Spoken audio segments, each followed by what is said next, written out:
Nina e a Ana por terem topado esse bate-papo, que com certeza vai ser muito gostoso. Um bate-papo com todos nós aqui da Loft e também por todos que vieram participar aqui hoje com a gente, fazer esse Building Loft ser possível, né? Eu sou, para quem não me conhece, eu sou a Rê, eu lidero os times de People e de Legal aqui dentro da Loft e eu vou conduzir, vou ter o prazer de conduzir com essas maravilhosas esse papo hoje à noite e intermediar também as perguntas que todo mundo vai trazer para a gente hoje, tá bom? Mas vamos lá. Gente, esse é o primeiro evento, né, que a gente está chamando de Building Loft. E o que é esse evento? Ele é um momento que a gente quer conectar as nossas pessoas incríveis da Loft com pessoas incríveis também do mercado, né, para que a gente possa aprender juntos e a gente possa também pegar muitos insights para continuar a nossa construção da Loft cada vez mais potencializado. E aí, a gente tem sempre um direcional muito grande em relação aos nossos valores, né? Porque a gente acredita que para atingir o nosso propósito, a gente vai fazer isso através de 5 pilares fundamentais da nossa cultura, que, como vocês sabem, vai desde a recepção até o rooftop. E Nina e Ana, isso aqui é uma brincadeira que a gente faz porque os nossos valores eles estão construídos na forma de um prédio, tá? Então a gente está no mercado imobiliário e a gente também tem os nossos valores construídos na forma de um prédio. Então esse evento, o Building Loft de março, né? Então esse primeiro evento tem o objetivo de fortalecer então nossa recepção, o pilar do building do Be Yourself, que é justamente o que recebe todas as pessoas, né? Então, aqui na Loft, a gente valoriza as diferenças e a gente respeita todas as pessoas. Aqui, a gente promove e valoriza a diferença, pois a gente quer e acredita que é importante que cada um de nós se sinta à vontade para ser exatamente quem a gente é. E, além disso, a gente acredita também que construir uma Loft com times cada vez mais diversos vai garantir que a gente vai construir as melhores soluções também para os nossos clientes. E por isso, para a nossa primeira edição do Building Loft, a gente resolveu começar por esse valor e convidar essas duas mulheres maravilhosas, enfim, que eu estou me sentindo super feliz e privilegiada de poder conduzir bate-papo. E hoje a gente vai falar sobre como construir uma empresa mais diversa com elas, Nina Silva e Ana Fontes, que já estão aqui comigo e com todos vocês na nossa telinha, né? Bom, e para explicar como que vai funcionar para você aí de casa, estou me sentindo num programa de televisão, a gente vai fazer assim.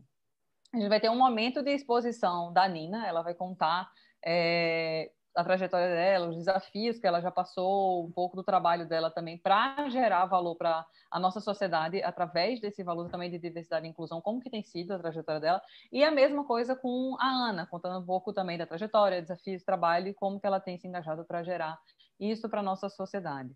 Depois disso, que a gente tiver a exposição tanto da Nina e depois a da Ana, a gente vai abrir para ter um momento de mesa aberta, onde eu vou começar a fazer algumas perguntas, mas só ali para esquentar, porque o objetivo não é tirar as minhas dúvidas, pelo contrário, o objetivo é que vocês possam fazer as perguntas para que a Nina e a Ana respondam.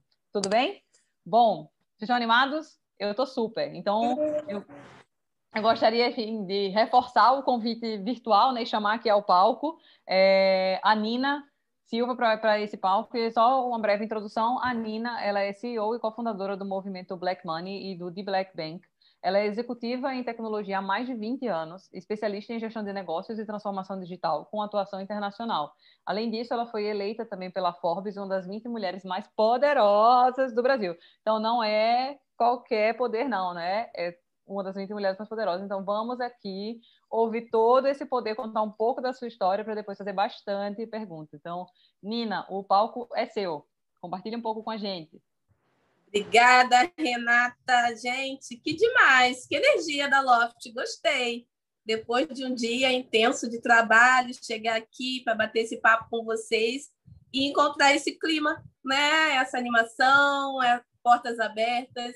E gostei demais. E ainda reencontrar com a minha siamesa, Ana Fontes. Estamos em todos os lugares, né, Ana? Até mesmo na Forbes, Women, das mulheres mais poderosas de 2019. Estávamos lá, eu, Ana Fontes. Então, a minha siamesa querida, que certamente a gente tem muito aí para trocar com vocês hoje. Muito obrigada pelo convite. Falar de Nina, eu costumo começar que Nina é filha de seu Antônio Carlos e de Dona Marise, né? Não sou nada nem ninguém sem olhar para as minhas origens, sem me alimentar de onde eu vim. Sou nascida e criada no Jardim Catarina, maior favela plana da América Latina na década de 1980, iníciozinho ali de 80, quando eu nasci. E venho, né, dessa família que pode não parecer, mas essa sim é a família tradicional brasileira. Homem preto, mulher preta, população classe D, e junto a uma vontade imensa, né, de levar os filhos, as filhas, para um outro lugar. E por isso que eu começo falando de Dona Marisa e seu Antônio, minha mãe, quilombola do interior do Rio de Janeiro, foi doméstica durante toda a sua trajetória aí profissional. Meu pai viveu de bicos até quase a maturidade aí do tempo profissional dele, e completou o 2º grau junto com a minha irmã, que é 6 anos mais velha do que eu, então ele completou em supletivo, né? A minha mãe tem até a 4ª série primária. E por que eu falo sobre isso? Eu falo por conta dos lugares que nós hoje parecemos ocupar. Não adianta falar Nina está na Forbes, Ana está na Forbes, Nina está na ONU. Se eu olho para minha mãe, que passou a infância no canavial e depois dos 18 anos passou a vida limpando, né, casas, e isso não tem problema algum, o problema é sempre as mesmas pessoas estarem no mesmo lugar marginal, né, de possibilidade nas suas vidas. Então, por isso eu digo que a minha família, essa sim, é uma família tradicional, dos maiores índices no Brasil. Somos 56% da população autodeclarada, pretos e pardos. Somos 51% de mulheres no Brasil. Minha família é eu, minha mãe, minha irmã, minha sobrinha. Então, é muita mulher para o meu pai aguentar, e ele aguenta com muita felicidade e possibilidade também de troca. A gente vê o crescimento e o entendimento afetivo com a minha maturidade, com a maturidade da minha irmã e com o advento da minha sobrinha. Coisas que a gente não podia falar na nossa infância, porque tinha coisa que era para menina, né? E tinha coisa que era para menino. E hoje a gente pode criar minha sobrinha em outros conceitos, com outro olhar, e ainda ensinando, né, tendo a ousadia de tentar ensinar pai e mãe também dentro desse universo. Para mim, quando as pessoas me perguntam, as coisas melhoraram muito, Nina, da sua infância? Sim, melhoraram, tem melhorando. Estamos sendo aceleradas a todo momento, principalmente por conta dessa indústria 4.0, né, essa transformação digital e essa possibilidade de nos conectarmos o tempo todo com verdades. E aí, verdades no plural, a verdade de cada um, né, a possibilidade de cada um ser você mesmo, a possibilidade de construirmos e aprendermos com a trajetória um dos outros, e até mesmo meus pais hoje conseguirem aí falar de questões que para eles não tinham acesso, eram questões delicadas, eles não tinham mínima noção, só sabiam que crianças pretas tinham que ser criadas dentro de casa e não na rua, porque tinha um perigo na rua, que crianças pretas precisavam ao máximo absorver oportunidades em relação à escola e emprego, mas a questão racial não era falada, a questão de gênero não era falada abertamente em casa, e hoje eu fico muito feliz que estamos aprendendo juntos e juntas. A Nina, ela tem essa possibilidade de ter uma irmã mais velha, que é um espelho, é um exemplo, a primeira pessoa da família a entrar e sair de uma faculdade. Eu fui a primeira a entrar e a única a entrar numa faculdade pública, e isso tudo com bolsa de estudos, porque não foi capacidade, não foi mérito, nada disso.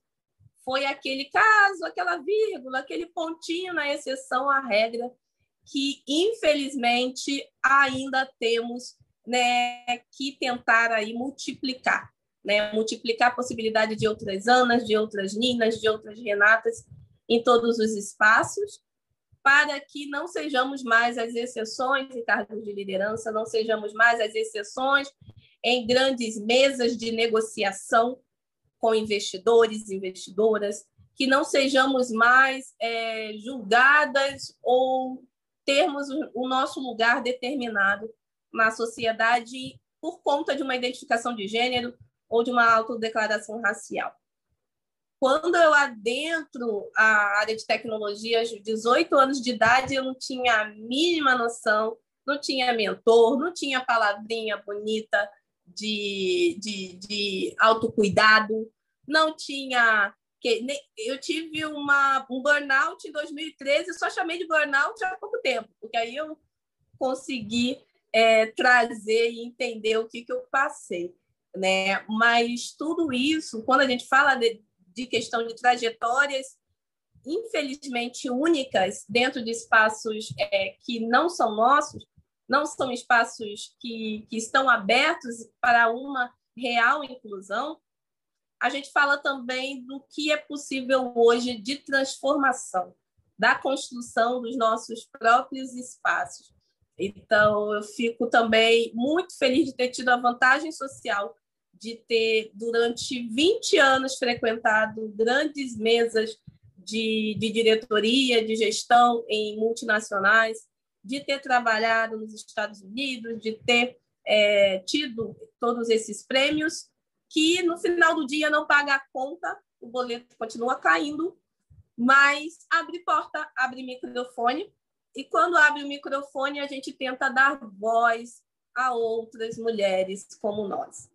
Quando abre uma frechinha de uma porta, a gente chega entrando e carrega um tantão conosco, né? Então, falar dessa possibilidade hoje de, pela individualidade, pela diversidade, e aí nós mulheres somos diferentes entre nós mulheres temos desejos, anseios diferentes entre nós e similares também. Gênero não determina qual lugar no mundo que eu quero estar, não determina, mas também não deveria ser limitador para eu estar nesse lugar. Da mesma maneira que raça e outras interseccionalidades que, infelizmente, ainda hoje a gente tem que justificar, trazer números e trazer de uma maneira bem argumentada para que a gente passe para o próximo passo. E esse próximo passo é o que o meu trabalho hoje contempla, que o trabalho da Ana hoje contempla, que é levar outras pessoas, nossos pares conosco, outras mulheres, outras pessoas negras, para uma autonomia. E não apenas, e esse apenas entre aspas, a uma inclusão em determinado espaço. É poder falar, posso sentar na sua mesa, que bom, mas eu tenho a minha mesa e quero te chamar para negociar, quero te chamar para estar dentro do meu ecossistema, se você estiver ligada, né, como hoje a regra do jogo está sobre as pessoas. Nós, nessa diversidade, de uma maneira normal, né? Nós somos normais, gente. Quando a gente fala de diversidade nas empresas, a gente tem que falar de normalidade nas empresas. É a minha vizinha, é quem eu encontro no salão, é quem eu encontro no supermercado, é quem eu encontro aos domingos na reunião de família. Essas pessoas precisam estar em todos os lugares e não simplesmente ditar que agora vamos fazer a transformação de gênero ou agora vamos fazer uma transformação e uma inclusão de raça. As empresas têm trabalhado esse tema, que bom que a Loft está preparada, está animada, está intencional de verdade, trazendo público externo, trazendo profissionais e principalmente pagando por isso. Isso já é um passo necessário, que é entender que para transformar você precisa ter intencionalidade. E não existe intencionalidade dentro de business sem budget, intencionalidade dentro de business sem planning, né? sem alocação de recursos, pessoas e sem suor. Mas eu tenho uma ótima notícia aí para a Loft, para outras empresas que estão cada vez mais abertas a fazer a justiça com benefícios, que é a real inclusão. Vocês, com certeza, estão muito mais preparados para esse momento, né, de antifragilidade que a gente vive. Esse momento do antifrágil, de quem sabe, né, se adaptar e criar e transformar a partir do não estável, porque tem pessoas diversas dentro do seu quadro. Quando você tem pessoas diversas dentro do seu quadro, você tem pessoas que tiveram experiências diferentes nas suas trajetórias e podem trazer essa diferença para dentro do seu trabalho e fazer, né, um resultado muito mais eficaz num país onde cada vez mais mulheres querem ser protagonistas nas soluções. Pessoas negras precisam ser protagonistas não só como consumidoras, mas como também realizadoras de suas ideias e de seus projetos de vida. Então, eu convido, né, não só a Loft enquanto instituição, mas cada um de vocês a se engajarem e entenderem esse lugar, né, esse lugar de querer olhar para o lado e se ver, e ver uma representatividade, ver os seus também dentro do ambiente de trabalho, também nesse ambiente que hoje é simplesmente um agente de um ecossistema, um stakeholder, da mesma maneira que eu sou, da mesma maneira que a Ana é, que a Rede de Mulheres Empreendedoras é, que o movimento Black Money é, que a legislação de instituições públicas também são, né? Todo mundo é um agente de diferentes ecossistemas e estamos aqui para nos retroalimentar e para fazer trabalhos colaborativos com pessoas no centro. E para que as pessoas estejam no centro de uma maneira realmente verdadeira, proposital, intencional, essas pessoas precisam estar no protagonismo também da construção dessa caminhada. Então, empresas que têm maior lucratividade aí de diversidade de gênero lucram 25% a mais, né? Empresas que têm maior diversidade étnico-racial, no final do mês, lucram 35% a mais. Então, se não for pelo amor, que seja pelo benefício gerado.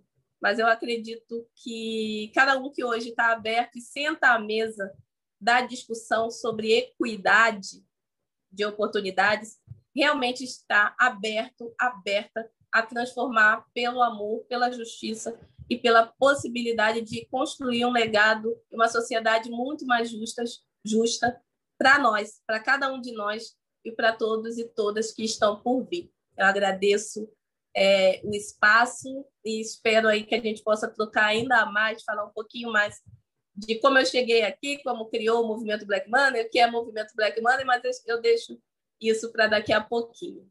Um grande beijo.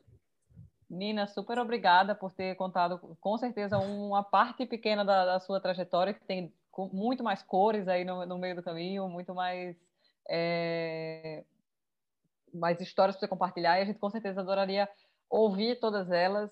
Eu fiquei, enquanto você estava falando, eu estava pensando assim, como que resume? A única coisa que eu estava pensando aqui é, ainda bem que é gravado, que a gente vai poder rever.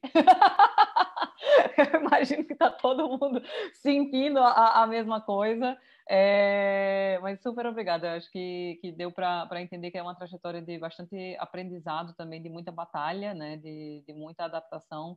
E eu acho que tem bastante reflexão sobre colocar as pessoas com suas verdades e com a sua essência no centro para construir. Eu acho que isso é muito poderoso, né? E é isso que é quando a gente traz o valor do Be Yourself aqui dentro, a gente quer fazer, e é óbvio que daqui a pouco a gente vai explorar um pouco mais sobre os desafios de fato conseguir fazer tudo isso, tá? Mas agora vamos ouvir um pouco a Nina, e antes da... a Nina não, a Ana, desculpa. Obrigada, Nina.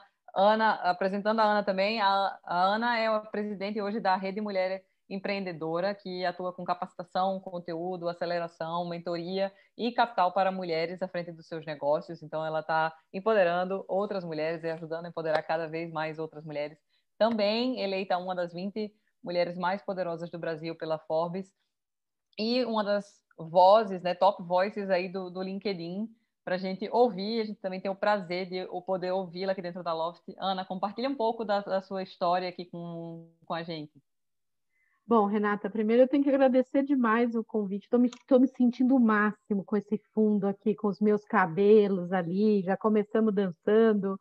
Então, quero agradecer o convite seu, do Florian, de todo mundo aí que convidou eu e a Nina. Estou muito feliz por estar também com a Nina. A gente realmente faz várias palestras e participações juntas em vários eventos. Eu fico muito feliz da gente ter esse espaço. Vou contar um pouquinho da minha jornada, falar um pouco sobre essa trajetória. Achei bem bacana os pontos que a Nina colocou também, mas eu queria começar falando que eu nasci no sertão de Alagoas, então eu tenho alguns elementos adicionais aí ao da Nina. Eu nasci no sertão de Alagoas, numa cidade que se chama Igreja Nova. Se tiver alguém aqui que falar que é de Igreja Nova, é meu parente com certeza, assim, não precisa nem fazer DNA. A cidade deve ter uns 11 habitantes na época e 10 eram da minha família. Meu pai e minha mãe tiveram 10 filhos, então eu sou uma de 10 filhos que nasceu no sertão de Alagoas, nessa cidade super pequenininha, e a gente costuma brincar que eles saíram de Alagoas, meu pai e minha mãe, em 1970, fugindo da maior seca que teve no Nordeste na época. Foi uma das épocas mais difíceis, e eles pegaram lá, 2 irmãos meus faleceram ainda pequenos lá, por questões relacionadas realmente a essa situação bem difícil, né? E aí eles vieram para São Paulo, mais especificamente para Diadema. Vocês têm alguém aqui de Diadema? Então a gente fala para o meu pai já é falecido, mas para minha mãe, que eles tiraram a gente da frigideira, né, e jogaram a gente no fogo. Tiraram lá do sertão, estava seca, não tinha comida, e vão para Diadema. Diadema, na época, era uma das cidades mais violentas do Brasil e foi uma das 20 cidades mais violentas do Brasil durante muitos anos. E eu falo isso não para romantizar histórias de desigualdades, mas para pontuar mesmo. Eu acho que as nossas jornadas, eu nunca tive vergonha absolutamente nenhuma de absolutamente nada na minha jornada, e eu acho que é importante a gente contar, a gente falar pelo processo, né, que a gente acaba passando para chegar onde a gente está chegando. Tem alguém falando aqui que teve 9 irmãos. Ó, superei você, tá? 10, estamos ali juntas. Mas, enfim, estudar na época era uma coisa bem difícil, porque eu estudei em escola pública a vida inteira. Depois, para fazer a faculdade, como não tinham programas de apoio, eu sou bem mais velha que a Nina e não tenho nenhuma vergonha de falar disso. Na época não tinha FIES, ProUni, essas coisas, então você tinha que ser bem guerreiro para conseguir fazer faculdade pagando. Eu trabalho oficialmente desde os 14 anos com carteira registrada e não oficialmente desde os 11 anos, porque era essa a solução que era possível à época. Não estou falando que é certo, que é correto, mas era o que era possível. Minha mãe e meu pai, apesar da pouca formação, da pouca educação que eles tinham, eles olhavam para a gente e falavam para a gente o tempo inteiro: a nossa saída vai ser estudar. Todo mundo aqui tem que trabalhar, estudar para pagar as contas, colocar comida dentro de casa e estudar, porque isso pode garantir o futuro. Dos 8 irmãos, 6 fizeram faculdade, então eles conseguiram. Eu falo para o meu pai e para minha mãe que foi uma vitória eles conseguirem que 6 dos irmãos fizessem faculdade, então isso é bem importante para nós. Eu saí da faculdade, construí uma carreira corporativa, né? Depois desse momento. Eu sou formada em publicidade e na época era uma coisa que também não era muito conhecida, as pessoas não falavam muito sobre carreiras em comunicação. Eu tinha sonho de fazer jornalismo, de apresentar o Jornal Nacional, mas esse sonho, com o tempo, não rolou. E aí eu fui trabalhar no ambiente corporativo. Eu trabalhei durante quase 18 anos numa grande organização, na maior indústria automobilística na época do planeta. E aí eu construí essa carreira. E durante esse processo, nessa organização, eu sempre ouvia 3 coisas que me bloqueavam o meu desenvolvimento e o meu próximo passo, né? Naquele sonho que eu tinha de ter uma carreira executiva. Eu ouvia na época uma coisa que é muito ruim, que hoje a gente sabe que não é bacana as pessoas falarem. As pessoas me falavam: você não fez uma faculdade de primeira linha, né? Então você não pode participar do programa de trainee. Você não fala inglês, então você não pode participar de tal processo. E você não fez um bom colégio, né? Como eu estudei em escola pública, não era considerado e não é até hoje considerado um bom colégio. E aquelas 3 coisas sempre me incomodavam, né? E eu não sabia direito como lidar com isso. O que eu fiz foi eu olhar com uma cabeça de solução. Eu pensava assim: bom, eu não consigo mudar o meu colégio, mas eu consigo sim mudar a questão da faculdade. Então, eu juntei dinheiro, fiz uma pós-graduação boa, consegui juntar um tempo. Depois, a situação do inglês era bem difícil, porque aprender inglês adulta é uma coisa muito difícil. E quando você faz escola pública, você aprende ano após ano. Quem aqui, alguém estudou em escola pública, aprende o quê? Verbo to be, ano após ano. Então, você não aprende absolutamente nada. Então, juntei dinheiro também, consegui uma época, juntei e fui fazer um curso fora, com o apoio de várias pessoas super bacanas que me deram a mão e me apoiaram. Fiz esse curso, voltei, e aí eu me senti apta a me desenvolver na carreira, porque eu queria muito ser executiva dentro da organização. E aí eu tinha ticado esses 2 itens, o outro não tinha como resolver, e aí eu fui concorrer para uma vaga, para uma promoção que era muito bacana, era um sonho que eu tinha, preenchi todos os requisitos, fui até a diretoria. Quando eu cheguei no diretor lá com a entrevista final, ele olhou para mim e falou: Nossa, o seu currículo é muito bacana, a sua performance aqui dentro da organização, porque era uma vaga para uma promoção, é muito bacana, e virou, abaixou a cabeça assim, olhou para mim e falou: Pena que você é mulher. E eu não sabia direito lidar com aquela situação. Eu falei, o que? Ele falou, não, pena que você é mulher. E eu argumentei com ele, eu falei, mas escuta, mas o que numa mulher não pode fazer e o homem pode fazer? Ele falou, eu quero alguém que grite na mesa, que bata aqui, que faça as pessoas acontecerem de uma forma agressiva. E eu falei, olha, eu posso fazer tudo isso, mas sem ser agressiva, sem bater na mesa e cumprir os mesmos resultados. Não deu certo, né? Eu não fui, essa parte da história é triste, mas depois eu consegui essa promoção um pouco mais para frente. Mas por que eu conto isso para vocês? Foi a partir daí que eu descobri que ser mulher tinha algumas limitações. Eu tinha resolvido aqueles outros tiques lá do inglês, da pós-graduação, mas o ser mulher eu não conseguia resolver. Mesmo assim, eu construí a minha jornada aos trancos e barrancos, né, tentando conseguir superar todos esses desafios, consegui ser executiva. Durante alguns anos, eu fui a única mulher executiva no meio de 60 executivos na minha vice-presidência, então era um processo bastante complexo. E depois de 18 anos, eu pedi demissão, eu pedi para sair. Eu sou mãe de 2 filhas, de 2 meninas que hoje são adolescentes, mas na época eram pequenas. Eu pedi para sair e resolvi me jogar no ambiente empreendedor, né? E só uma coisa importante, a Nina brincou que a gente é um kit, mas eu gosto de falar também que eu sou um kit diversidade, porque eu sou de origem negra, né? Vejam aqui meu cabelo, eu tenho a pele clara, mas eu sou de origem negra. Eu sou nordestina, o que no Brasil a gente sabe que tem muitos preconceitos relacionados aos nordestinos. Eu sou mulher e cresci na periferia. Então, quando você junta essas 4 coisas, né, as barreiras vão se superando, né, vão aumentando. Bom, a partir daí eu saí desse universo e fui empreender. Comecei a empreender em 2008, tive muitas dificuldades nesse processo, criei o meu primeiro negócio, cometi todos os erros possíveis e imagináveis, mas depois esse negócio caminhou bem. A gente vendeu em 2011, é uma plataforma de recomendações positivas na internet. E durante esse processo foi que eu criei a Rede Mulher Empreendedora.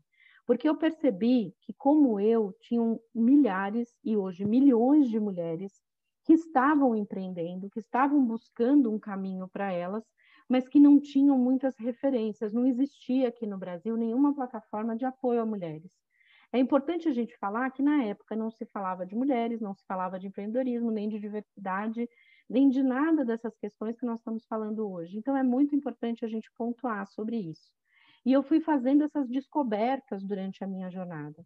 Eu descobri primeiro a causa das mulheres, depois eu descobri negócios sociais, que foram muito importantes também na minha jornada, depois criando a Rede Mulher Empreendedora, que hoje tem 11 anos e quase 1 milhão de mulheres na nossa rede. A gente é uma referência de apoio a mulheres que têm micro e pequenos negócios, com um foco específico em geração de renda.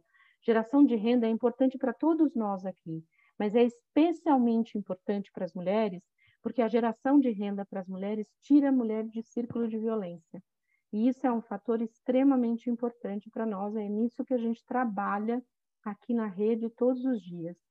E quais foram as principais descobertas durante todo esse processo, gente? Não foi fácil nada, eu não gosto de romantizar, mas acho que é muito importante a gente falar. Eu descobri a colaboração que as pessoas falavam para mim o tempo inteiro: ninguém vai te ajudar, você não vai ter gente colaborando com você, você se prepara para um ambiente de competição. Eu não vi isso. Claro que eu não estou vivendo num mundo de Poliana, mas as pessoas me deram a mão, as pessoas me ajudaram, me deram mentoria, me abriram porta, estiveram junto comigo e eu tive muita gente nesse processo que me ajudou. Uma outra coisa muito importante que eu descobri nesse processo: o Brasil é muito maior do que São Paulo. O Brasil é muito maior do que as capitais. Nós temos gente fazendo coisas incríveis pelo Brasil inteiro, incríveis. Eu fui dar palestra e falar para montar um ambiente empreendedor no Acre há 6 anos atrás, para eles montarem uma estrutura lá para poder incentivar o comércio local. Então, o Brasil é de dimensões continentais mesmo e tem muita gente fazendo coisa incrível. Essa foi uma outra descoberta muito importante. Uma outra descoberta que também me falavam que não era possível era criar um negócio sem ter dinheiro. Eu não tinha dinheiro, mas criei a Rede Mulher Empreendedora sem ter dinheiro. Tudo baseado no apoio e na colaboração das pessoas que estavam à minha volta e que estavam dispostas a fazer e ajudar aos outros. Essa é uma imagem muito errada que as pessoas têm dos brasileiros, que os brasileiros não ajudam uns aos outros. Nós ajudamos sim, nós somos colaborativos, nós somos próximos uns dos outros. Mas é óbvio que nem tudo é simples, nem tudo é tranquilo. Eu entrei num ambiente onde a maioria dos empreendedores eram homens, onde a maioria dos negócios eram liderados por homens, e eu queria mostrar que as mulheres tinham uma importância, que era importante a gente olhar com esse recorte de mulheres, porque hoje no Brasil, metade dos pequenos negócios são liderados por mulheres. 40% dessas mulheres levam o único sustento da casa, colocam comida dentro de casa com o dinheiro desse pequeno negócio, com quem faz unha, com quem tem uma estética, com quem faz um cabelo. Isso é muito importante para a gente falar. E o impacto social dessas mulheres é absolutamente fundamental, porque quando elas dão certo, elas não usam dinheiro para elas. Elas usam o dinheiro para melhorar a situação da escola dos filhos, para melhorar a educação dos filhos, para melhorar o bem-estar da família, para ajudar a comunidade no entorno e, principalmente, para trazer um ambiente de colaboração e de apoio. As mulheres, quando têm negócio, contratam outras mulheres. Então, isso cria um círculo positivo, né? Cria um círculo de conseguir ajudar umas às outras. Os desafios são grandes? São absolutamente gigantes. A Nina falou de uma questão que é extremamente importante, que é a interseccionalidade. A gente trabalha há quase 5 anos, eu acho fundamental a gente falar, ajudando e apoiando mulheres trans, mulheres egressas do sistema prisional, mulheres indígenas, mulheres refugiadas, mulheres pretas como nós, todas as mulheres. A gente fala aqui na rede que a gente não deixa nenhuma mulher para trás. Por que que a gente fala isso? Porque se a gente falar só de mulheres e não pontuar do que a gente está falando, fica bem difícil da gente entender quais são os pontos e como que a gente quer ajudar e a gente quer chegar. A gente fez, em 2019, a primeira turma do mundo de capacitação só com mulheres trans. E foi uma das turmas, assim, a gente quase chorou os 3 dias inteiros, porque a situação é bastante difícil, é bastante complexa. Então, por que eu estou dando esses exemplos? Porque é muito importante, quando a gente fala de diversidade, inclusão, a gente fala de diversos aspectos. A Nina falou da questão de raça, eu estou falando da questão de gênero, mas a gente tem a questão de origem, orientação sexual, enfim, são várias questões que estão envolvidas. E quando a gente junta todas essas questões, a gente chega no que é o nosso país hoje. O Brasil é um país de extremas possibilidades, não estou falando aqui de política, podem ficar tranquilos. Eu estou falando assim, de que é um Brasil de extremas possibilidades, mas é o país que ocupa a 7ª posição de desigualdade do planeta. Aqui nós temos 3% das pessoas que concentram 80% da renda. E por que é importante a gente falar disso? Porque nós não vivemos num país meritocrático, como a maioria das pessoas fala. As pessoas falam, não, mas se você se esforçar, você vai conseguir. Não. Se você se esforçar e se você tiver condições mínimas de dignidade. Então, a gente precisa primeiro trabalhar para levar as pessoas para o mesmo patamar e para o mesmo caminho, para que elas tenham as mesmas oportunidades. A partir do momento que elas têm as mesmas oportunidades, aí sim nós estamos falando de meritocracia. Enquanto não estamos falando das mesmas oportunidades, estamos falando de privilégios. E por que é importante a gente falar isso? Ser privilegiado não é um defeito, não é um problema. Você nasceu numa família privilegiada, está super perfeito. Não tem nada de errado. O que é importante é ter consciência desse privilégio e o que você vai fazer para poder diminuir a desigualdade. Isso é fundamental, seja a desigualdade de gênero, raça, orientação sexual ou todas elas que eu coloquei para vocês. E para encerrar minha fala, eu tenho colocado muito, mas muito fortemente, em todos os lugares que eu tenho ido, que eu consigo levar a minha voz e a minha palavra, que diversidade não é só uma questão de justiça social. Se fosse só por justiça social, já seria fundamental e todo mundo deveria fazer, organizações, empresas, todos nós deveríamos nos preocupar com diversidade. Mas tem outros dois elementos que são fundamentais, principalmente para o mundo dos negócios. A gente, quando fala de diversidade, a gente fala de economia. 80% das decisões de compras de uma família são feitas por mulheres, né? Segundo, não a minha palavra, mas segundo a pesquisa Nielsen. Então, 80% das decisões de compra de uma família são feitas por mulheres, influenciadas ou realizadas por mulheres. Então, esse é um dado importante. Nós estamos falando de economia, não dá para ignorar esses consumidores. E um outro fator fundamental que a Nina tocou um pouco também é a questão da inovação. Como é que você vai ter uma empresa inovadora se você não tem várias vozes, inclusive conflito? A inovação surge do conflito e dos pensamentos diferentes. Então, quanto mais diversa for a sua organização, mais chances da sua organização ser mais inovadora. Esse é um ponto muito importante. Isso é fundamental da gente pensar. E quando a gente combina essas três coisas, que a gente fala justiça, diversidade, o que é? Justiça social, economia e inovação.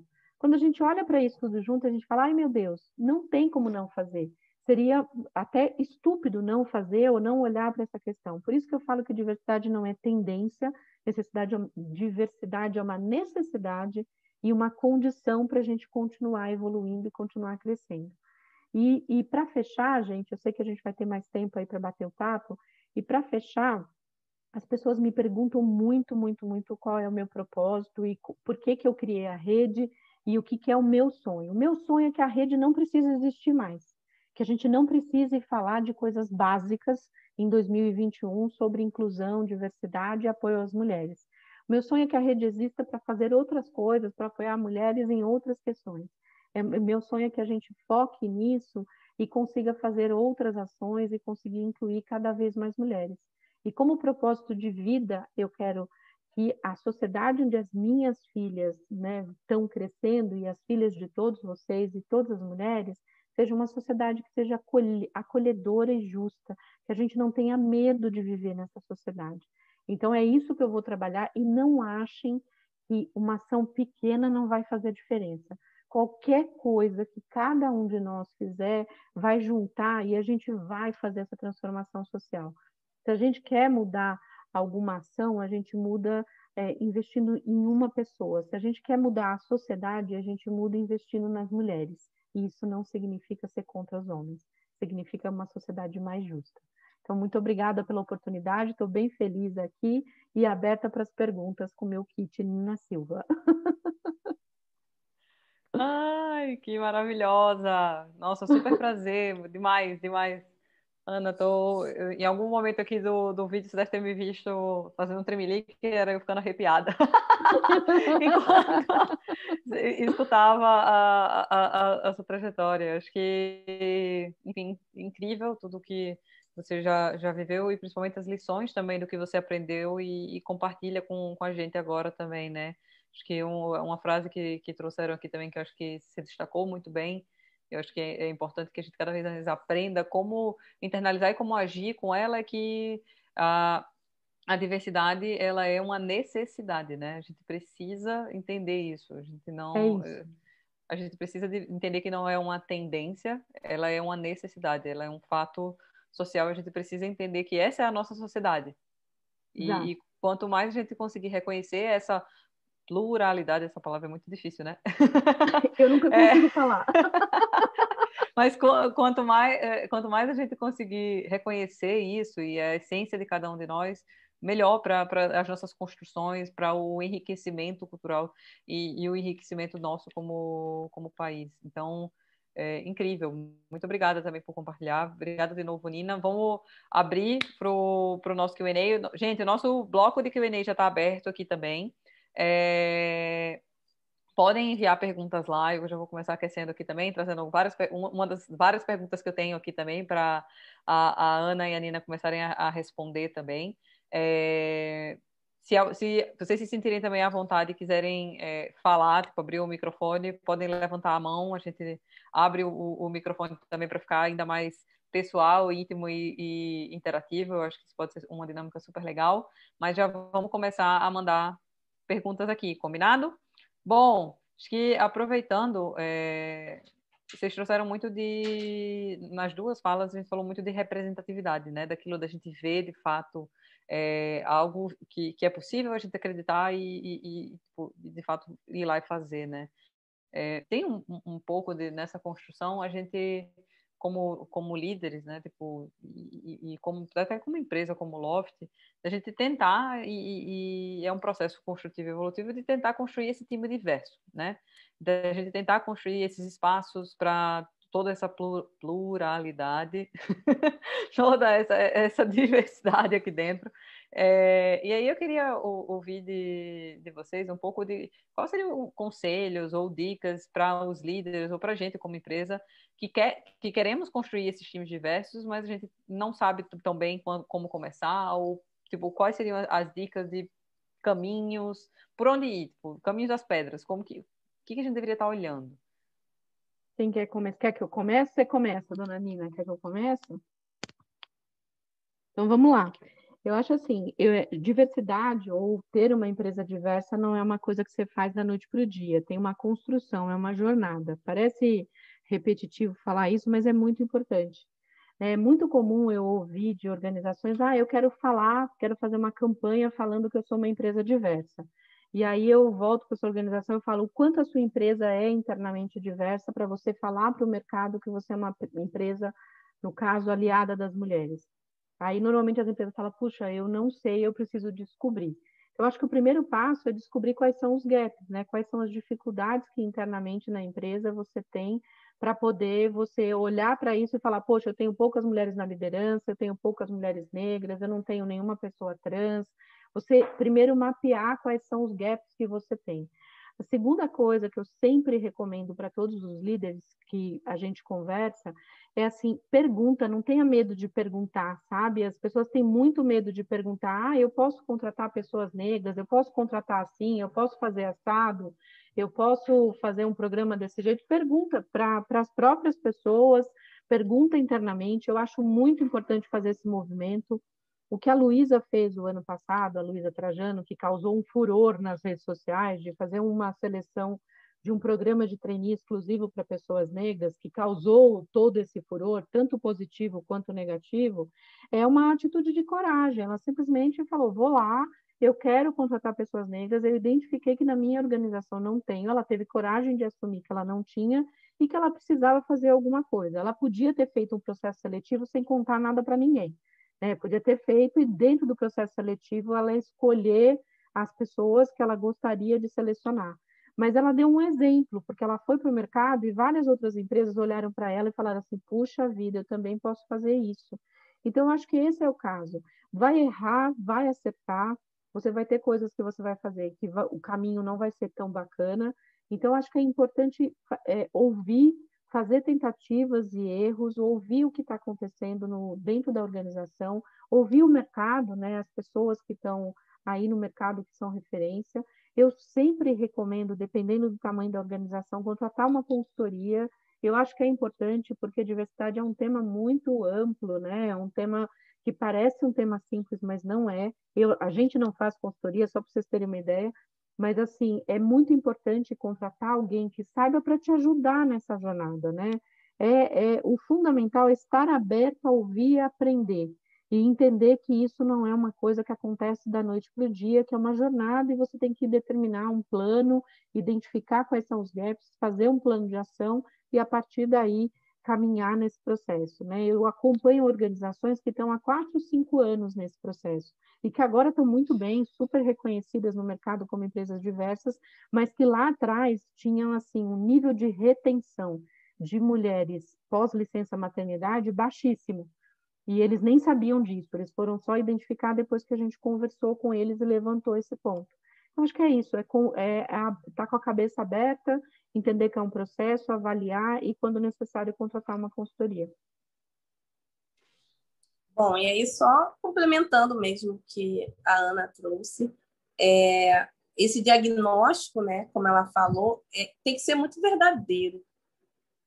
Essa questão de quantas pessoas negras você tem dentro do seu quadro colaborativo? Eu tenho 30% de profissionais negros. Onde eles estão? Aí a pessoa, tá. Em posições operacionais, em posições que não são de liderança.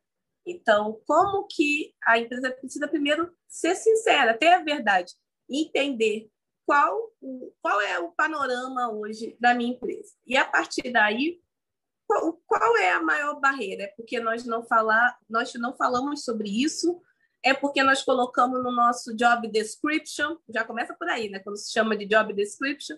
Quando a gente coloca na descrição da vaga algo que está muito acima do que realmente precisa. Se nessa comunicação da vaga está sempre em pronomes, né? E numa linguagem para o masculino, numa linguagem mais rebuscada, colocando sempre uma linguagem para falar com as mesmas pessoas, de dentro dos seus silos. A gente fala muito de bolha, né? Eu falo de silos, porque quem é privilegiado não está numa bolha, ele está no seu silo e ele vai para o lado que ele quiser, a hora que quiser, e vai para os espaços que quer, né? Então, se você fala, não, agora vamos trabalhar a diversidade na Loft. Aí eu, nascida em Higienópolis, homem branco, padrão, Faria Limer, vou lá e lanço no meu LinkedIn. Nós queremos mais mulheres líderes aqui na empresa. E aí eu olho e não chega o currículo dessas mulheres. E aí a primeira coisa que se fala, olha, a gente lançou lá no LinkedIn que queria mais mulheres. Só que aí dentro do silo do Faria Limer, sabe? Dentro da bolha de quem já trabalha naquele ambiente que já não tem diversidade.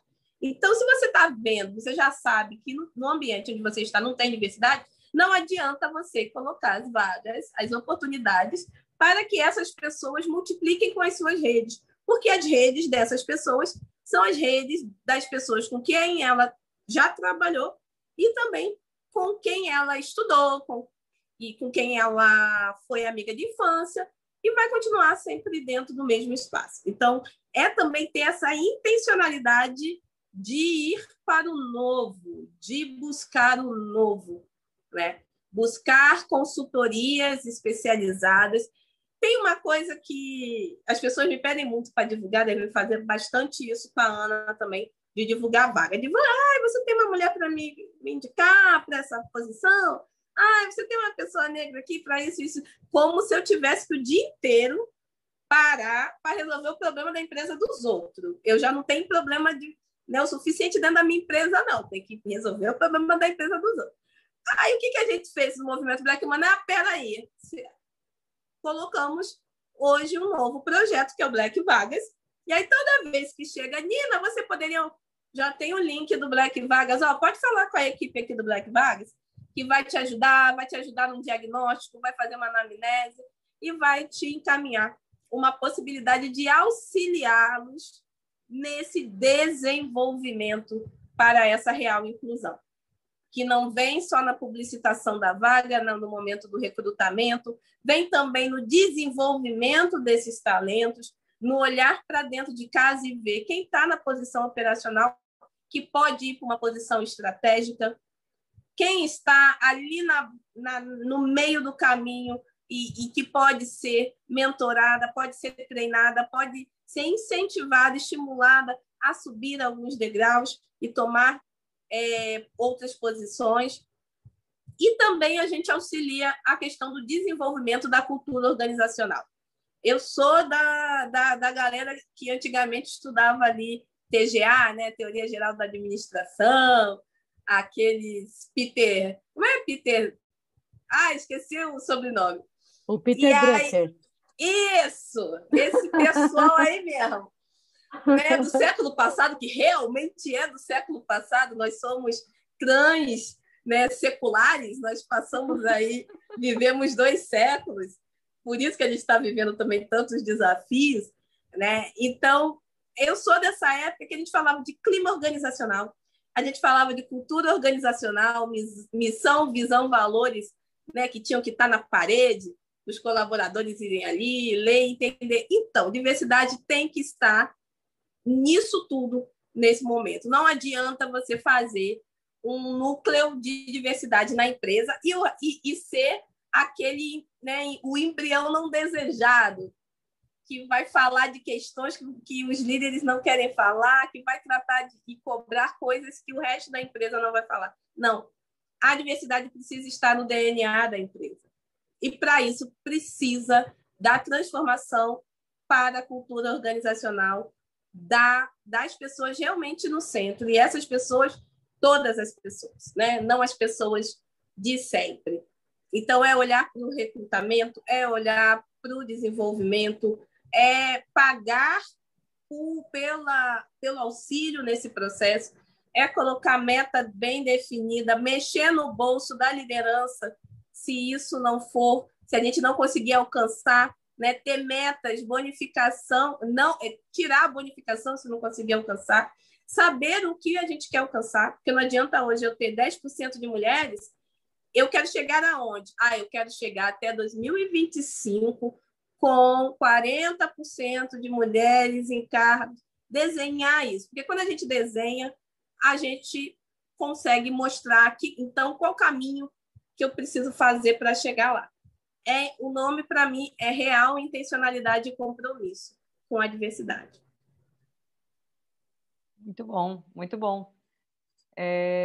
Bom, Monese levantou a mão aqui. Monese, quer... Boa noite, Ana. Boa noite, Nina.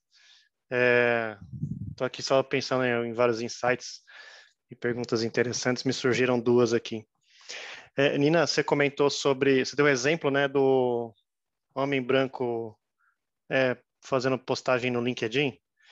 E aqui quem vos fala é um homem branco hétero na área de tecnologia. Não necessariamente um Faria Limer, mas digamos que é quase isso.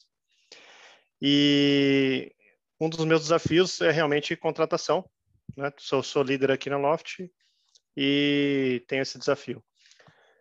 A pergunta é a seguinte, né?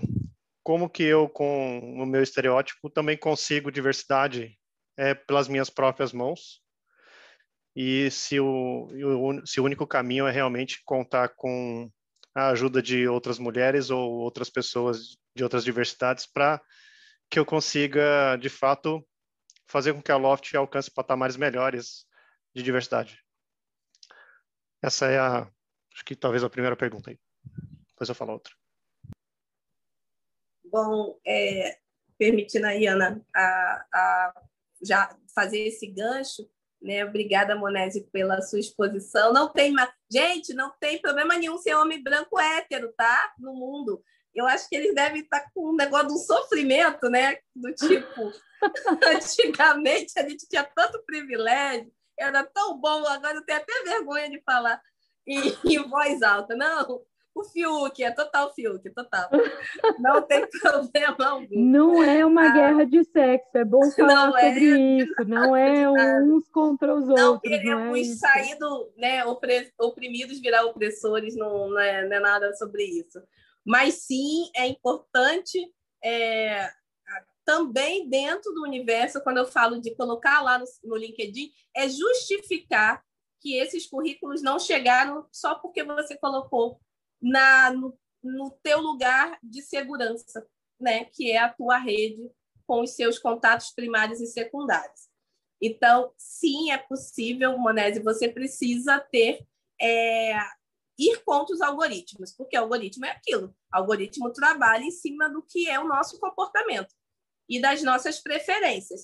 Se eu sigo a Nina, se eu vou seguir a Ana, se eu começo a comentar nas coisas da Nina, aquela que é o engajamento do Monese, se eu vou e começo a taguear e estar junto a movimentações que falem sobre diversidade, que estejam agindo sobre diversidade, esses profissionais começam a mudar, né? Esse comportamento ele muda e esses profissionais começam a aparecer como sugestões para você adicionar.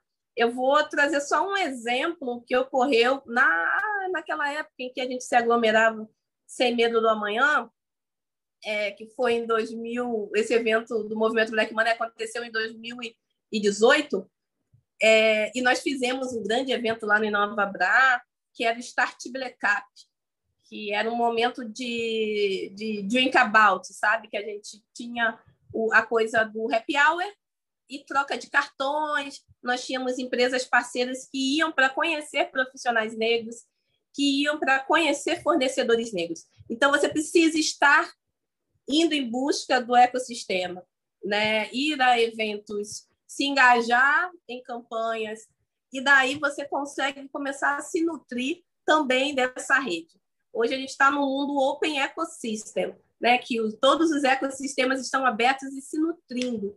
E a possibilidade da gente também fazer negócios e conexões entre ecossistemas que antes nem sabiam da existência uns dos outros.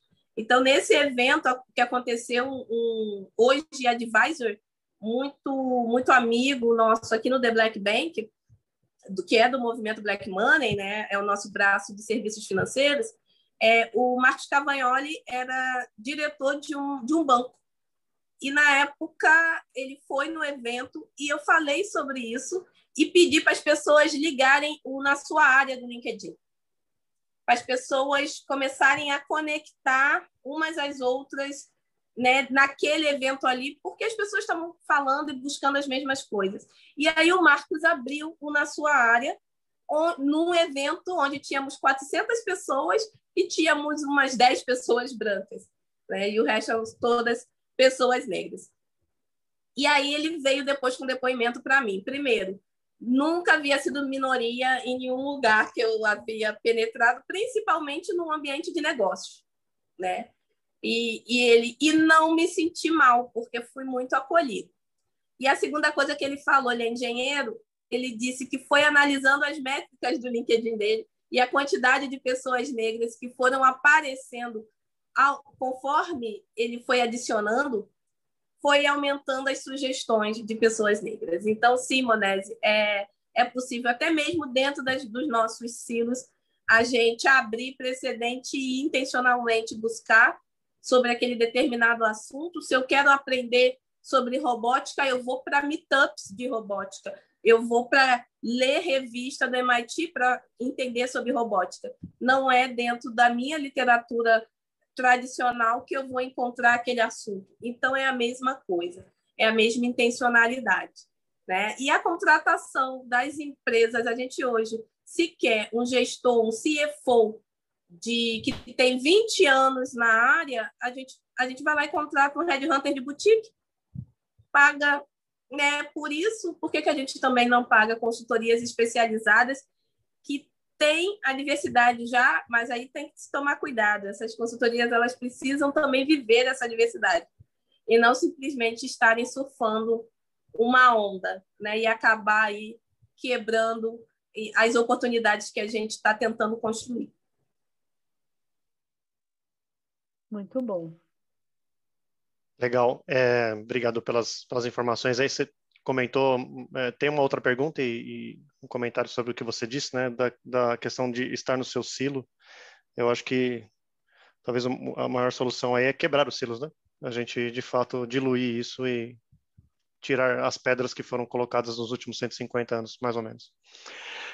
Com relação à outra pergunta, tem a ver também com contratação de mulheres. Talvez eu esteja vivendo uma situação bem específica de tecnologia. O cenário é mais ou menos assim, né? Em linhas gerais, tanto desde a formação da faculdade até a contratação das mulheres, elas representam aí algo entre 5% a 10% do mercado de tecnologia, no geral, né? Números genéricos. A gente, na Loft, na área de tecnologia, tem, se não me engano, 9%. Estamos dentro desse intervalo, numa faixa superior, mas continuam sendo números pequenos, né? Mesmo sendo 5 ou 10, 10 sendo o dobro, ainda é pequeno, perto de 50% da população. A gente pesquisando e tentando entender, eu cheguei numa questão, se a gente fosse aumentar essa diversidade de mulheres, a gente estaria, digamos assim, roubando mulheres de outras empresas, Então, pensando na sociedade como geral, a gente, de alguma forma, teria essa dificuldade. Seria um jogo de rouba-monte, né? Pegar um do outro. E então, a gente estava discutindo que uma iniciativa seria, de fato, romper com o problema histórico, inclusive familiar, né? Que as mulheres têm sobre indicação de cursos de exatas, e a gente na esfera profissional, na esfera corporativa, promover educação nesse sentido. Aí não sei se faz sentido outras ações ou se eu estou completamente errado aqui no que eu estou falando. Acho que Não, você não está... Ai, desculpa, Renata. Ana, só essa pergunta tem outras perguntas aqui no Q&A também. Deixa eu adicionar o que o pessoal trouxe, que aí você já tem todas as cores. O pessoal está trazendo aqui também em relação à contratação de mulheres no setor de tecnologia, esse desafio, né, que é essa dificuldade de encontrar mulheres no mercado. E estão perguntando aqui como que lida com isso, a gente deveria investir em formação a médio prazo, deveriam pagar salários mais altos. Aí tem, isso foi o Augusto que trouxe, e o Mauro trouxe essa questão também, perguntando assim, hoje a gente tem dado prioridade para buscar mais mulheres, né? Mas esse é um ponto que a gente deveria expor para as candidatas, que a gente está sendo intencional nessa prioridade, ou isso traria um benefício, ou isso traria algum tipo de detração. Então, tudo isso gira em torno da contratação de mulheres, acho que vale agregar aqui na pergunta do Monese. Obrigada, Monese. Não, achei muito bacana a pergunta do Monese e o que você agregou, Renata. Nós temos uma questão que são mulheres na área de STEM, né? Que é ciência, tecnologia, engenharia e matemática. Eu represento o Brasil num grupo que é o W20, que é um grupo do G20 que discute as causas de mulheres nas maiores economias do planeta. E só para confortar vocês, eu não sei se a intenção totalmente essa, mas esse é um problema que não é só do Brasil, é um problema em todas as economias. Nós temos subrepresentatividade de mulheres em cursos de ciências, tecnologia, engenharia e matemática. Então, esse é um problema, infelizmente, mundial. E esse é um problema de educação, que é um problema básico, né? É você mostrar para as meninas que elas podem também seguir qualquer carreira. Então, nós temos uma ação, que é uma ação futura, que é mostrar para as meninas que é possível elas seguirem qualquer carreira. Então, a gente tem que educar meninos e meninas para todas as possibilidades. Então, essa é uma questão de base de educação que vocês não vão resolver. Então, é uma questão como sociedade que a gente precisa trabalhar. Tristemente, os números nos últimos 20 anos de meninas nessas carreiras têm diminuído ao invés de aumentar, inclusive aqui no Brasil. E de meninas na área de STEM, de ciência, tecnologia, engenharia e matemática. Todas as pesquisas que eu acompanho há anos mostram que esses números vêm diminuindo. Daí, como é que você resolve isso no ambiente, no que vocês estão fazendo? Existem hoje várias iniciativas, eu vou citar alguns nomes aqui, mas depois eu posso mandar vários outros, de mulheres ensinando mulheres a programar e criando projetos para poder trazer mais meninas para o ambiente de tecnologia. Se eu estivesse no lugar de vocês querendo contratar mulheres, eu me engajaria super nessas iniciativas. No Reprograma, na iniciativa da Laboratória, no Programaria, enfim, tem da Women Who Code, tem inúmeras iniciativas que estão hoje com o objetivo, a gente apoia algumas na Rede Mulher Empreendedora, a gente inclusive financia algumas dessas iniciativas para que elas consigam treinar cada vez mais mulheres. Elas treinam e aí vocês vão ter mais acesso a mulheres que possam trabalhar na Loft na área de tecnologia. Emendando o outro ponto, que é a questão de fazer uma seleção intencional, é super sem problema. Nós aqui nas seleções que a gente faz na rede, a gente coloca, damos preferência ou preferimos mulheres. A Luísa foi além, ela falou, só quero pessoas negras, não tem problema. Você pode ter questões de gente reclamando? A gente já teve aqui os absurdos, quando a gente faz turmas exclusivas para mulheres negras, gente falando, vocês estão sendo racistas. Eu falo, meu Deus do céu. Aí você vai explicar que racismo reverso não existe, mas por aí vai.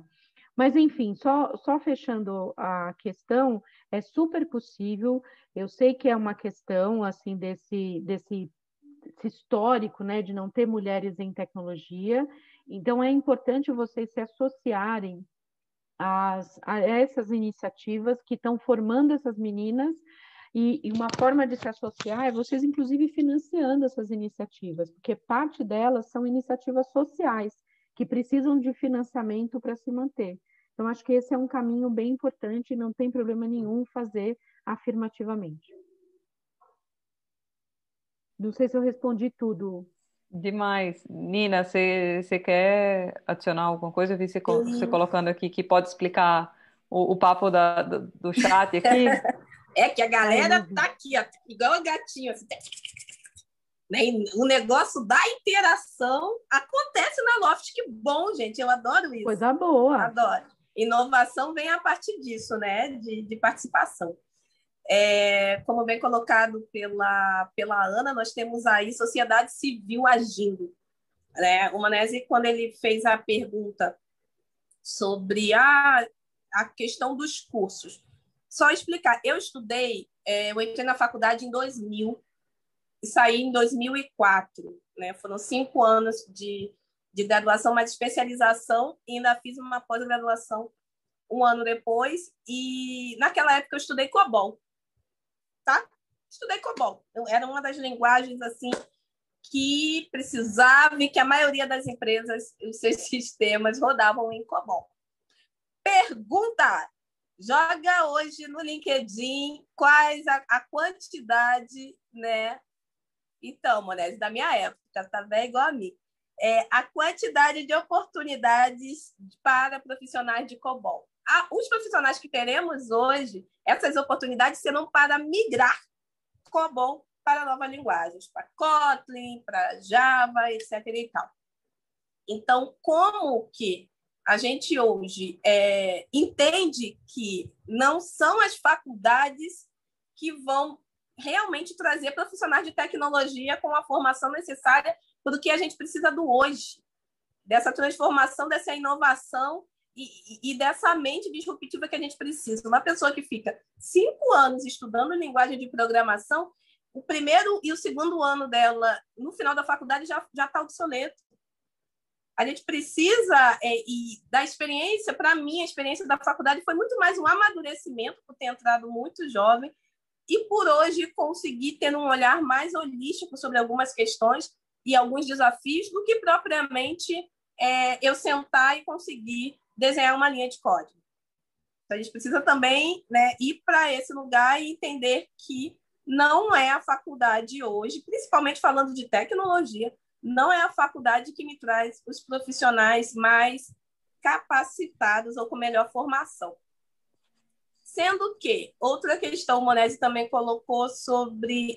teve uma... As pessoas perguntaram, que a Renata trouxe... Qual foi a pergunta mesmo, Renata, sobre a questão das mulheres se acharem que, se eu falar que a vaga é intencional, essa mulher pode sentir que está desconfortável, né? Não, ela não vai se sentir desconfortável. Não, ela vai se sentir motivada a estar e a aceitar depois a sua oferta de trabalho, né? A fechar com a empresa, e ainda vai trazer outras mulheres.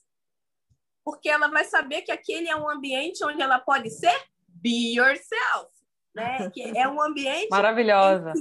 Em que vou falar sobre as minhas questões, e não vai ser uma questão falar sobre as minhas questões.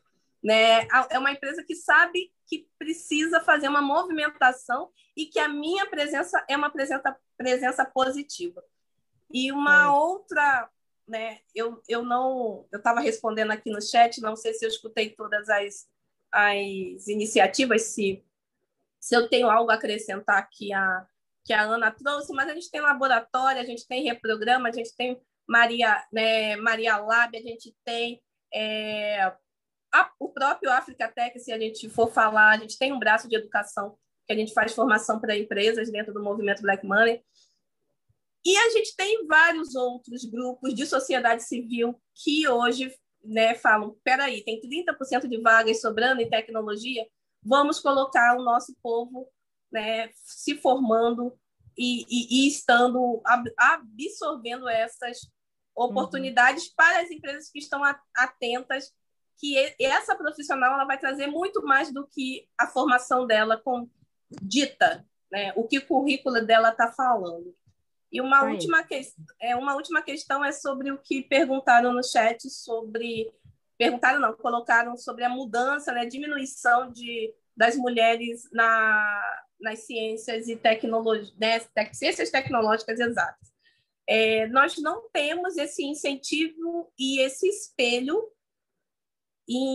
materno ou de outras mulheres dentro de casa nas áreas de exatas, né? Pelo menos a minha geração foi uma geração que já sofreu com isso. Imagine as gerações anteriores, que provavelmente sofreram muito mais. Outra coisa, o primeiro computador feito no mundo, eletromecânico, foi em 1930 e pouco, na década de 30. Os cursos de ciência da informática, ciência da computação, das décadas de 50, 60, em sua maioria tinham mulheres nesses cursos, como se a gente for pegar as fotos, assim, a turma era quase toda feminina. Por quê? Porque aqueles grandes computadores, né, eles eram como as grandes máquinas de transformação e comunicação, de telecomunicação. Então, as secretárias que faziam aquilo de pegar aqui, né, pegar o ativo aqui, quem está ligando, e vou ligar aqui ao canal para o receptor, essa movimentação manual era ainda era colocado como se fosse trabalho de mulher, que era um trabalho quase de secretariado e de teleatendimento. Os computadores iniciais também vieram nesse tamanho, né, nessa magnitude, também tinham essa questão de, né, para a gente fazer a composição, a gente precisava ter ali, saía de um lado, ia para o outro, a gente fazia ali a programação manualmente, fisicamente. E aí os homens viam como se fosse uma profissão de mulher, porque era um trabalho manual, um trabalho de teleatendimento. Quando a gente, na década de 80, que começa os estudos, né, dentro da possibilidade de construirmos o que nós temos hoje, que é a internet, e as grandes áreas, né, a gente traz o computador manual, mas também outros periféricos, principalmente na década de 90, começa a ser profissões de melhores salários. Quando essas profissões tornam-se de melhores salários, então começa-se uma procura maior de homens para essas profissões. E não que as mulheres se desestimulam a estudar isso. É muito mais uma movimentação social de que agora esse espaço não é mais seu, e aí tem que se estudar a comunicação disso, como que era dado, quais os espelhos e referências que eram dadas em relação a essa nova fase da tecnologia, que é a Revolução 3.0 para a Revolução 4.0, que a gente já tinha o digital, né, já tinha movimentações tecnológicas e começávamos a pensar no digital. Então, sim, nós temos essa diminuição, mas temos aí a sociedade civil hoje trabalhando para que a gente quebre esse paradigma que profissionais de tecnologia só são bons se fizerem um curso de graduação ou se estiverem em tais e tais instituições. Muito bom. E como vocês falaram também, né? Quanto mais a gente demonstrar esse interesse em atrair mulheres para esse mercado, mais a gente vai também atrair a atenção dessas mulheres para começarem a olhar para esse mercado como uma possibilidade de fato, né? Entendendo que é um perfil valorizado. E aí a gente coloca talvez o que a gente chama de flywheel, né? Então, a roda, um círculo virtuoso. Então, se tudo der certo, com investimento em educação na base, educação de programação e as empresas se interessando, isso ajusta o que a gente vem vendo até hoje. Gente, eu vou misturar algumas perguntas aqui, porque tem muita pergunta com um interesse próximo, tá? Então, eu vou misturar aqui a pergunta do Bruno Giacomelli, da Andressa Carboni e da Thalita Shigemoto. Basicamente, o que eles estão trazendo é assim, vocês têm contato com muitas empresas e muitas organizações, né? E que estão fazendo algumas práticas super inspiradoras e impactos positivos para fomentar a diversidade e inclusão dentro das empresas. O pessoal está querendo saber quais são essas ações, o pessoal está curioso para saber. Do outro lado, também estão querendo saber quais que são os erros que normalmente as empresas cometem quando começam a ter um posicionamento diverso, e no outro olhar, a gente viu que no início, quando a Magalu lançou as vagas exclusivas, teve bastante ruído, né? E, óbvio, eles fazia muito sentido, eles tinham muita consistência do porquê que eles estavam fazendo isso, mas qual que é a importância de ter vagas exclusivas para esses grupos de diversidade? Então, resumindo, o que tem de case positivo, o que são os maiores erros e qual que é a importância da gente, de fato, declarar essa intencionalidade como empresa em relação à diversidade? Bom, vou começar respondendo, então, o que tem de cases positivos. Felizmente, nós temos cases positivos crescentes, né? A Unilever é considerada, por incrível que pareça, uma organização gigantesca, um case positivo de diversidade no quesito gênero, né? Eles têm hoje, há 10 anos, eles fazem um programa muito bem estruturado, eles têm 50-50 em cargos de liderança, não tem essa questão de só na média liderança, realmente em cargos mais altos, então eles são um bom exemplo. A Netflix tem um bom exemplo também, até porque tanto eles quanto o Twitter criaram um modelo de licença parental que é muito inteligente, que é uma das coisas que a gente precisa falar sobre isso. Não sei se não é uma coisa que você implanta de forma fácil, mas é uma coisa muito importante, porque a questão do cuidado com o filho ser de responsabilidade da mulher traz uma série de outras coisas no meio do caminho. Então, acho bem importante vocês olharem para esses exemplos. Eu poderia citar vários outros, mas eu vou falar só desses exemplos específicos, né? Tem o Google, que a gente trabalha com eles muito proximamente, né? Eles são nossos parceiros há 5 anos. A gente faz um projeto com eles de capacitação de mulheres. E eles fizeram um negócio muito bacana. Eles olharam a diversidade não só como sendo uma questão interna, mas como uma questão externa. O quanto eles estariam investindo em projetos que ajudam a fazer geração de renda, ajudar as mulheres, e nós somos a organização que trabalha para eles há 5 anos fazendo isso. Então, é um bom processo. O pessoal está adorando a licença parental aqui, é isso aí. Conversa com a Fiamma do Twitter, que ela tem exemplos maravilhosos que eles implantaram lá no Twitter, ela é uma querida. A gente implantou, tem 1 ano, uma licença parental aqui também, que homens e mulheres têm direito a 6 meses também quando tem filhos. Esse foi o primeiro grande passo que a gente implementou. Quer fazendo um jabá, o pessoal brinca, aliás, eu brinco que eu sempre gosto de fazer jabás nesses momentos que está todo mundo. Eu adoro fazer propaganda. Você falou que seu sonho era apresentar o Jornal Nacional, o meu era, tipo, apresentar qualquer programa de TV. Aí eu acho que eu estou nesses programas quando a gente está aqui. Mas a licença aqui foi um grande passo que a gente considera nesse sentido de be yourself, sabe? E realmente dá muito orgulho de ver, mas continua.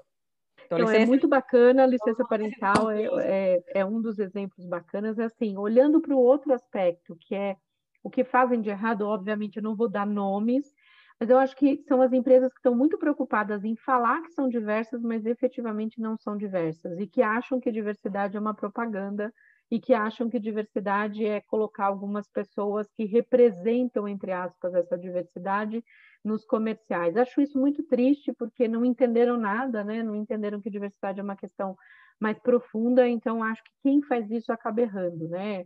Não achando que é alguma coisa que tem que fazer com profundidade, que é uma jornada, que tem um processo. Então, acho isso importante. E o terceiro ponto, Rê, só para eu me lembrar que você tinha colocado, eram os exemplos positivos. O papel das vagas exclusivas nesse processo de construção, ou seja, da intencionalidade. Acho fundamental. Não vejo nenhum drama no que aconteceu com a Luísa. O efeito positivo que teve com a ação que eles fizeram é muito maior do que qualquer discussão que houve por trás. Eu achei extremamente corajoso e eu acho que eles tiveram que fazer e eu acho que tem que fazer. O Google fez um movimento desse há uns 3, 4 anos para contratar estagiários, que eles queriam ter estagiários negros, das mais diversas origens, também não conseguiam, porque eles tinham uma coisa lá que era o inglês fluente, e não conseguiam. Então, eles voltaram para dentro de casa e entenderam, nós vamos tirar o inglês fluente, mas não só tirar. Nós vamos mudar o programa de estágio, nós vamos criar mentores para os estagiários, nós vamos fazer um acompanhamento e vamos dar um curso de inglês. Pronto. Assim, e isso tem resolvido a questão de entrar gente que eles gostariam de ter uma base de pessoas mais diversa para poder mudar o processo. É um processo, é uma jornada, esse é o ponto. A gente está acabando, né? Tem 5 minutos, eu sei que a gente tem que ser mais rápido aqui. Uma pena, tá todo mundo sofrendo, com certeza, que já está perto de acabar. Deixa eu trazer a pergunta da Maria Helena, sobrinha aqui. Nina e Ana, como vocês lidam ou lideram, ou lidaram já na vida com o racismo no mercado de trabalho? E como que vocês criam ou veem outros líderes criando um ambiente de trabalho realmente seguro? Bom, eu queria comentar 2 perguntas anteriores também. Pode ficar à vontade.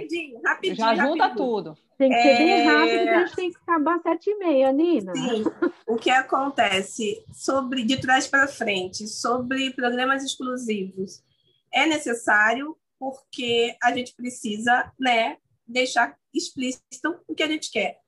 E só o exemplo da Magazine Luiza teve uma valorização na Bolsa de 3%, 2 ponto alguma coisa das ações da Magazine Luiza por conta, em 4 dias, por conta da intencionalidade do programa de trainee. Então, o buzz e o ruído, meu amor, um ruído trazendo milhões para o meu bolso, eu quero mais é que falem de mim, né? A questão de exemplos, a Ana trouxe, mas eu queria reforçar o exemplo do Google como também um acelerador de negócios, de startups. E é você não somente olhar para essa inclusão dentro do seu quadro colaborativo, mas para você transformar o ecossistema que você é pertencente. E aprender com isso, trazer startups diversas para o seu ambiente. Então, hoje nós temos, né, o Google for Startup tem um programa específico para Black Founders, para pessoas negras que fundam, que são fundadoras de startups e aceleram esses negócios, além de várias outras iniciativas.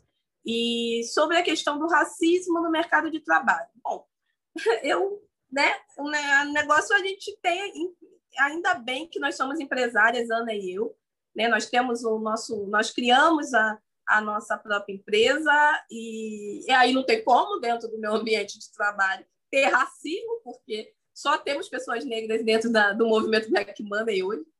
E a questão das negociações, do ecossistema de uma maneira mais geral, na hora de falar, nos conselhos administrativos onde eu estou, aí já não é mais a Nina de antigamente, é a Nina do hoje, né? Então, se tem mais cuidado na hora de colocar questões, já chamam a Nina numa intencionalidade, ninguém chama a Nina para falar de será que falar negro é certo, sabe? Ninguém chama a Nina para isso, porque sabe que vai perder tempo e que vai levar um esculacho. Então, as empresas que se aproximam e que estão como parceiras e que também estão ali abertas para aprendizado já estão num momento muito mais ou de abertura de coração ou de maturidade.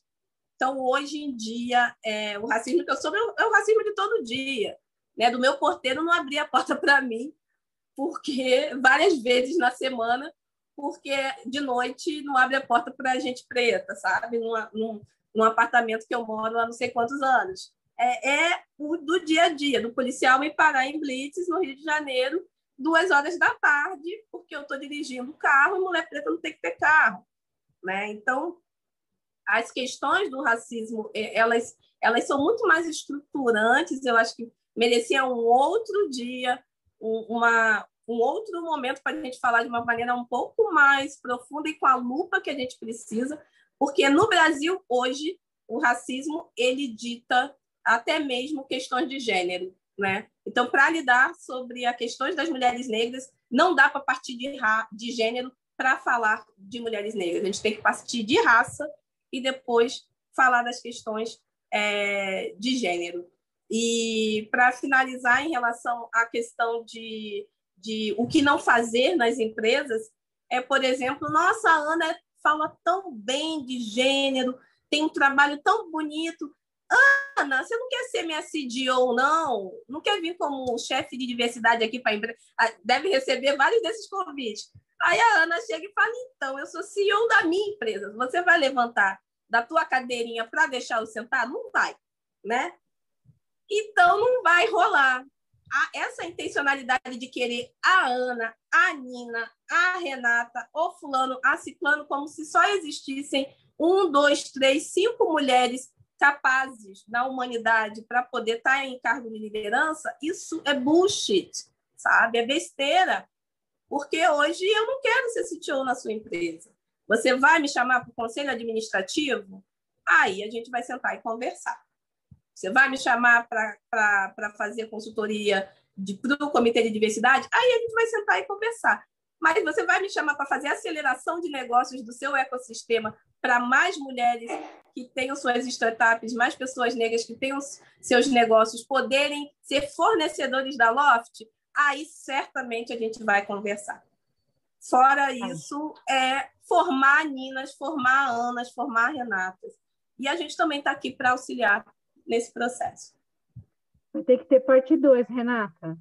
Não, a gente já está super combinando aqui, já vamos falar. Depois aqui a gente já começa, igual o gatinho que a Nina falou, a gente já começa a engajar na conversa para já marcar a data. Todo mundo com roupa de ir aqui. Exatamente. Muito bom, gente. Que papo maravilhoso, né? Que troca rica e que bacana poder aprender com vocês. Assim, eu tenho certeza que eu vou falar em meu nome, mas também em nome da Loft. Um super obrigada por terem compartilhado o tempo de vocês, por terem cedido um pouco da experiência também dos aprendizados e da riqueza que vocês trouxeram para a gente. Eu acho que todos os feedbacks que vocês podem ler aqui de agradecimentos e gritos de que vocês são maravilhosas, essenciais para virar o CEO da vida do pessoal aqui. Então, te convidando, Nina. Você falou que queria ser CEO das empresas, o pessoal está chamando para ser CEO da vida. Eu tenho certeza que você recebe poucos convites desse, mas esse é o impacto que você teve aqui dentro. Então, queria muito, muito agradecer, falar que as nossas portas estão sempre abertas para vocês, e é óbvio que a gente quer engajar em várias outras dessas conversas, porque, como a gente falou, né, a gente tem plena consciência de que essa é uma trajetória e a gente está dando os primeiros passos. A gente já se comprometeu em algumas coisas que a gente entende que para o nosso tamanho é usado, por exemplo, a licença parental, mas são coisas que a gente se anima muito e por isso que estava todo mundo feliz quando você trouxe, Ana, a licença parental, porque a gente sabe que é um passo ousado, mas é um passo que vai muito de acordo com aquilo que a gente acredita, né? Se homens e mulheres de fato são iguais, como é que a gente iguala a oportunidade em um dos pontos que mais desiguala na carreira e na trajetória das nossas vidas. Então, esse foi um passo. Outro passo é a gente começar a entender e receber muito feedback, por exemplo, sobre o inglês. Até o Fê trouxe aqui, né? Tipo, o job description antes era todo em inglês, agora a gente está traduzindo também. A gente tem aprendido, mas é uma evolução. E que bom poder contar com toda a riqueza de aprendizados. E com certeza a gente vai contar cada vez mais com consultorias, com conselhos, com tudo que vocês podem aportar aqui para a gente. Mas a gente vai querer mais papos, tá? Então aqui fica um agradecimento e convites já para retorno. Conta com a gente, conta com a gente. Acompanha, já vi que vários me adicionaram no LinkedIn aqui. Muito feliz, obrigada, Renata, Nina, sempre um prazer, Floriano também pelo convite. Estou muito feliz de estar aqui com vocês e estamos aí a gente está na luta aí, né, Nina? Pode chamar outras vezes que a gente adora fazer esses papos. Se deixar, a gente fica a noite inteira aqui. E eu quero aproveitar e agradecer também, pedir para o pessoal, sigam Rede Mulheres Empreendedoras, conheçam o Marketplace da RME, conheçam o Marketplace do Movimento Black Money, mercadoblackmoney.com.br, comprem preto, venda para todas as pessoas, isso que a gente fala para os nossos 850 lojistas na nossa plataforma. Sigam Ana Fonte, sigam Nina Silva no Instagram, no LinkedIn, em Facebook, estamos também para dialogar no inbox, qualquer coisa, nina@ninasilva.com, e até a próxima. Obrigada, Ana, pela parceria de sempre. Rê, você já está contratada quando eu tiver meu canal de TV igual a Oprah, você já vai ser uma das apresentadoras, tá? E obrigada também pelo engajamento da galera. Parabéns, galera, pelo engajamento e motiva, né, a gente ao diálogo. Muito obrigada. Adorei, conversa ótima. Gente, beijos a todos, viu? Obrigada, Ana, obrigada, Nina, obrigada a todo mundo que participou desse primeiro Business Loft. Acho que Começamos com o Super Pé Direito e agora todo mundo convidado para os próximos também. Valeu, gente. Boa noite. Voltem sempre. Beijo, obrigada. Beijo, tchau, tchau. Beijo. Ó.